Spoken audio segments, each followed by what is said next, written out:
We're the 32nd pick. Hey, Chiefs Kingdom, you know when you see a mock draft and you're looking through the picks and you're like, that guy has no idea what he's talking about. I wish I could hear that guy explain why he picks a player that I don't think he should be picking. Well, you don't have to worry about that. We solved that problem with this video series. This is Mock Draft Roundup 3.0, and joining us is Bleacher Report's Matt Miller. It's crazy. We haven't drafted 3 weeks, and it doesn't feel like I'm ready for it. I hope Brett Veach and Andy Reid are ready for it because it's coming on quick. There's a lot of draft people out there that are talking about what they think the Chiefs should do with the number 32 pick. But the reason we love you and the reason we know you do this for a living is you're going to talk through all 5 picks for the Chiefs and what you are thinking right now as far as what could be a good draft for the Chiefs. So let's start with the number 32 pick that everybody's got a popular take on. And you have the Chiefs taking Utah's cornerback, Jalen Johnson, 6 foot 193, second team All-American. What do you love about Jalen Johnson? You know, I love how physical he is at the line of scrimmage. What he could do on man coverage, he could take guys away. And I know he didn't run that well at the combine. You got to throw those numbers out. He plays much faster than that 4 or 5 times. So when you want someone who can be physical in the run game, physical at the line of scrimmage, and can stay in phase with those receivers down the field and be physical at the catch point, to me, that's Jalen Johnson. If you're not going to let me trade down from 32 overall, which we don't do in mock drafts, then I think he's the best corner that's going to be on the board.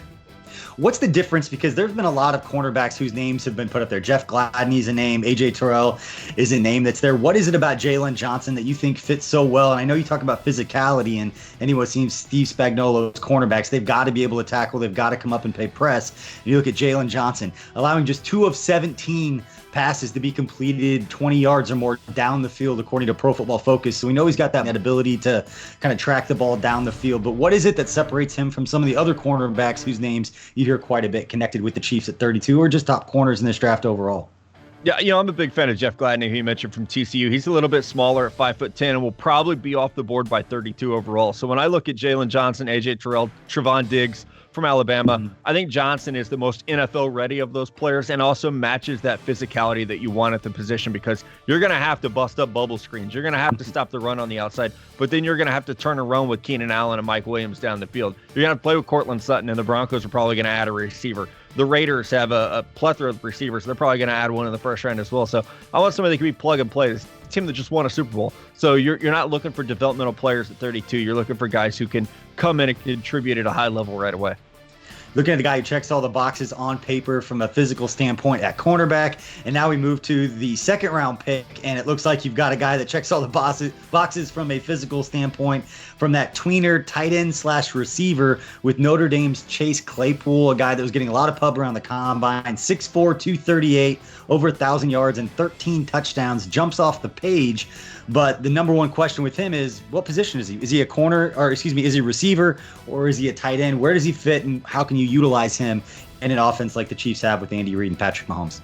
Well, when you have Andy Reid and Patrick Mahomes, you're able to do a lot of things creatively, offensively. And when you have someone who is 6'4", 238 pounds, and ran a 4.42, BJ, just find a spot for him. You know, you're not taking Travis Kelce's job, but whether he plays as a big slot or plays as second tight end, move him around, look for those matchups. One personal belief of mine is that I would like to see the Chiefs add another big target for those red zone opportunities, where at times I think last year we saw some missed opportunities. You have a lot of speed at the receiver position, but also a lot of smaller players who can get lost when the field gets tight. So Chase Claypool, I see someone, I mean, yes, he's a seam buster down the field, but also is such a good red zone target. Also, it's a guy who made his name at Notre Dame, not on offense, but on special teams. And so you're going to love the character, the leadership, and the toughness that he brings to the table. NFL football is going away from positions. This isn't Madden. It's not fantasy football. Guys like Chase Claypool are just matchup nightmares for defenses. Moving on to the third round pick, running back Keyshawn Vaughn out of Vanderbilt. Anytime a running back is mocked to the Chiefs in the first round, Chiefs fans automatically get upset. But looking at Keyshawn Vaughn and what he brings to the table, 5'9", 214, back-to-back seasons in the SEC with 1,000 yards, 21 touchdowns overall. What do you like about Vaughn's game? You know, Vaughn's game is 3 down, and I'm a big Damian Williams fan. Let me start there. I think, you know, hero of the Super Bowl. Let's give Damian Williams some credit, but continue to add to that backfield. Keyshawn Vaughn has outside speed. You watch him, he's a one-cut runner. Put that foot in the dirt, get upfield, so he's excellent for inside or outside zone schemes, and he catches the ball very, very well out of the backfield. I don't think he's the type of guy that's he's going to come in and take over and be a featured back, but adding him to that backfield, just giving you more weapons, you know, being a receiver out of the backfield, leaking out wheel routes, dump offs, and then having that speed to really turn the corner. If you'll notice, the 2 guys I've given you on offense, both home run hitters when it comes to speed. So staying with that MO of just building a track squad, basically.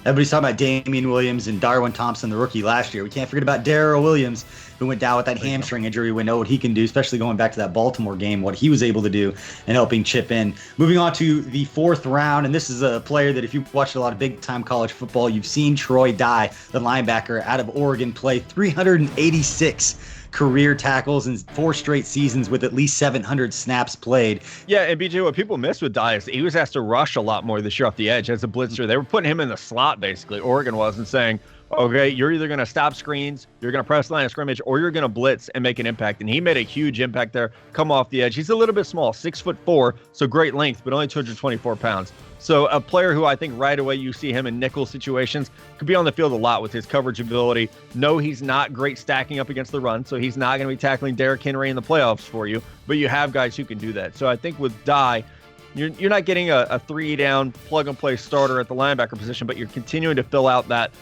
mold where you lose a Reggie Ragland. Okay, let's get some athletes in there who can play in coverage, and that's definitely what Dye fits really well. Yeah, 4 straight seasons with a coverage grade of 70 or better at the linebacker position. That's according to Pro Football Focus. Those numbers are going to jump out for what teams are looking for right now. And the 5th and final pick as far as what the Chiefs have right now at number 178, Kentucky offensive lineman Logan Stenberg. Matt, when I look at this, 6'6", 317, and the first numbers that jumped out to me about Stenberg, 14 flags for playing past the whistle. This guy likes to finish his blocks. It's not a great stat, right, but you kind of like it as an evaluator. I think Andy Reid would like that a little bit. Right. It's not a great stat. It's something you want to, rein in. Maybe those SEC whistles are a little quick. I don't know what's going on there. Kentucky that's just how they play football. I like Stenberg. And again, we're talking 5th round on a team that just won a Super Bowl. So you're not expecting to get a starter in the 5th round, but someone who could be a swing tackle, someone who could add versatility. I think he could play almost anywhere on the offensive line except for the center position. So you're getting a guy in the 5th round who could be a very valuable backup as we see some players from that offensive line leave in free agency. And it's a spot you always want to turn the back end of the roster to add talent at that position. So I like Stenberg's upside. I think he could be a very valuable 3rd guard and or 3rd tackle in this offense. You see that with a lot of the offensive linemen, that not just the Chiefs, but everybody brings in. Andrew Wiley's got versatility. Martinez Rankin's got versatility. They signed veteran Mike Remmers has versatility. And you're mentioning right here, Logan Stenberg also brings that versatility. Where there's 5 picks, you've got the explanation. Bleacher Report and Stick to Football is Matt Miller. Matt, we appreciate your time. Stay safe out there. And any words of wisdom about this draft for Chiefs fans before you let everybody go? I think it's going to be fun. We know that our guy Veach is aggressive, and I'm sure he's bored out of his mind right now and cooking something up that'll be fun for everybody. So I'm excited to see how this team can continue to get better.